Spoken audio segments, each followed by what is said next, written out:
আমরা এই 3 দিনে প্রায় 3000 কিলোমিটার সফর করছি, এই পুরো জেরুজালেম এবং পুরো ফিলিস্তিন মিলে। কোন জায়গায় আমরা ফিলিস্তিনের কোনো পতাকা দেখিনি। সব জায়গায় রাস্তার মধ্যে আমরা দখল করছে যে এই জিনিসটা বোঝানোর জন্য। হার্ড করে বলেন না, সমস্যা আছে। আমরা কিছু বিধি নিষেধের কারণে অনেক কথা বলবো না, ফেসবুকে বলবেন না সবকিছু। আপনি কি অফ থাকেন, সবসময় ফেস লাগাবেন আপনি। আপনাদের মন মানসিকতা খুবই খারাপ। মসজিদে আকসা সম্পর্কে আমরা যেসব তথ্য আপনাদেরকে দিয়েছি, আমাদের উদ্দেশ্য ছিল দেশবাসী যাতে বিভ্রান্তি থেকে মুক্তি পায়। আকসাতে কোনো অ্যাটাক নাই বা কোনো ধরনের সমস্যা নাই। মসজিদুল আকসা নিরাপদ। আমরা নিয়মিত ঢুকতেছি, বের হচ্ছি, মুসল্লিরা নামাজ পড়তেছে, আসতেছে, যাচ্ছে। আল আকসা মসজিদ সম্পূর্ণ নিরাপদ। আশপাশে কয়েকশো কিলোমিটারের মধ্যে কোনো হামলার চিহ্ন নেই। এই কথাটির দ্বারা কি প্রমাণিত হয়? আল আকসা সম্পূর্ণ নিরাপদ। ইসরায়েল কোনো ধরনের হামলা চালাচ্ছে না এই ভূমিতে।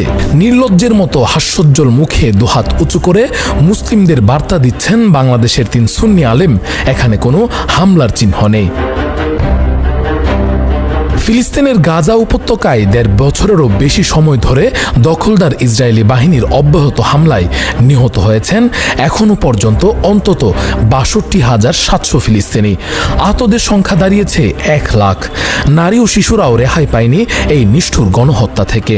বর্বরী হত্যাযজ্ঞের বিরুদ্ধে গোটা বিশ্বে যখন চলছে প্রতিবাদ, বিশেষ করে মুসলিম দেশগুলোর নাগরিকরা সোচ্চার ভূমিকা পালন করছেন, ঠিক তখন বাংলাদেশও ব্যতিক্রম নয়। শুরু থেকেই ধর্মপ্রাণ মুসলমান সহ বিভিন্ন রাজনৈতিক দল, শিক্ষা প্রতিষ্ঠান ও সামাজিক সংগঠন ইসরায়েলি আগ্রাসনের বিরুদ্ধে নানামুখী কর্মসূচি পালন করে আসছে।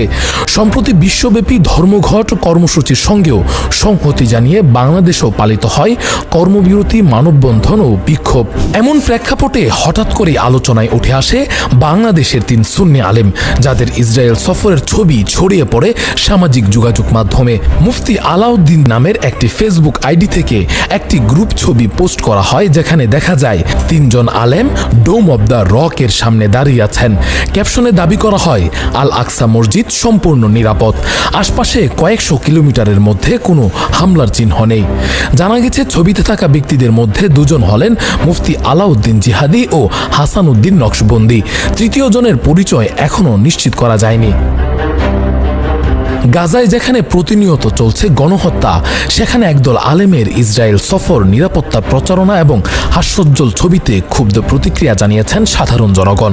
প্রশ্ন উঠেছে, যখন অধিকাংশ ফিলিস্তিনি এমনকি পশ্চিম তীরের বাসিন্দারাও আল আকসায় যেতে পারেন না, তখন এই 3 বাংলাদেশি কিভাবে সেখানে গেলেন? জাতীয় বিপ্লবী পরিষদের আহ্বায়ক খোমেনি ইহসান ফেসবুকে লেখেন, এই 3 জন দেশে ফিরলে গ্রেফতার করতে হবে, বিমানবন্দরেই তাদের আটক করা উচিত। মাকামে মাহমুদ নামে আরেকজন লেখেন, এদের বিরুদ্ধে সামাজিকভাবে বয়কটের ডাক দেওয়া উচিত। রাষ্ট্রকে এদের বিষয়ে কঠোর পদক্ষেপ নিতে হবে। সাংবাদিক সানাউল হক সানি বলেন, এই ভদ্রলোকেরা ট্যুরিস্ট সেজে গেছেন, আল আকসার ছবি দিয়ে প্রচারণা চালাচ্ছেন। যুদ্ধ নেই, ইসরায়েলি সৈন্যরা হেল্পফুল, অথচ গাজার পরিস্থিতি ভয়াবহ। যারা গেছেন তারা কোনোভাবেই ফিলিস্তিনিদের সহায়তা করতে যাননি, বরং প্ররোচিত কোনো এজেন্ডা নিয়ে গেছেন বলে ধারণা করা হচ্ছে। বিভিন্ন বিশ্লেষকরা বলছেন, অধিকাংশ মুসলিম দেশের সঙ্গে ইসরায়েলের কূটনৈতিক সম্পর্ক না থাকলেও এসব দেশের নাগরিকরা সহজেই ইসরায়েলে ভ্রমণ করতে পারছেন। অনেক সময় তাদের ভিসা ও পাসপোর্টে সরাসরি কিছু না লিখে আলাদা কাগজে লিখে দেওয়া হয়, যেন দেশে ফিরে কোনো ঝামেলা না হয়। এ বিষয়ে এক আলেমের প্রতিবেশী জানান, সেই আলেম নাকি বলেছেন, ইসরায়েলি সৈন্যরা অত্যন্ত সহানুভূতিশীল এবং সহজেই তারা তাদের দেশে প্রবেশ করার ব্যবস্থা করে দেন।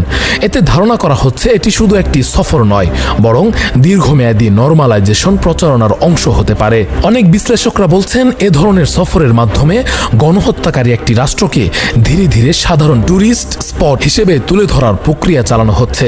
আগামীতে ইসরায়েলের সঙ্গে সম্পর্ক স্বাভাবিকরণের প্রেক্ষাপট তৈরি করতেই এই সফরগুলো ব্যবহার করা হতে পারে। একজন লিখেছেন, আজ যারা আল আকসায় ট্যুর দিচ্ছেন তারাই আগামীতে বলবেন ইসরায়েলের সঙ্গে সম্পর্ক না রাখার কোনো যুক্তি নেই।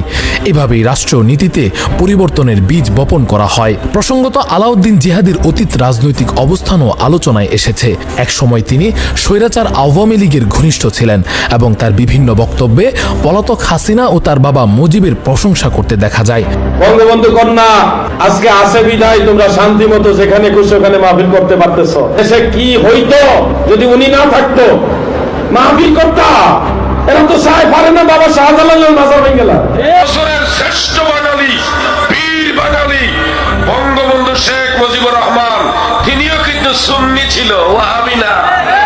পরবর্তীতে রাজনৈতিক পরিবর্তনের পর নাটকীয়ভাবে 360 ডিগ্রি অ্যাঙ্গেলে পল্টি মেরে বিএনপির পক্ষে বক্তব্য দিতে শুরু করেন। বিএনপি যারা করেন জাতীয়তাবাদী কি যে দলটার নাম, জাতীয়তাবাদী দল মানে বিএনপি, আপনাদেরকে বলছি ময়দান থেকে আওয়ামী লীগের সরাইয়া এখন আপনাদেরকে সরানোর একটা পায়তারা চলতেছে, বিভিন্ন ষড়যন্ত্র চলতেছে আপনাদেরকে বিতর্কিত করার জন্য। তার রাজনৈতিক দোলাচল ও সুবিধাবাদী অবস্থান নিয়েও চলছে বিতর্ক। অনেকে দাবি করছেন এই তিনজন দেশে আসার সাথে সাথে তাদেরকে গ্রেফতার করা হোক এবং তাদের আর্থিক সাপোর্ট ও সফর নিয়ে কঠিন জিজ্ঞাসাবাদের আওতায় আনা হোক। রাকিবুল ইসলাম রইস, ফেস দ্য পিপল।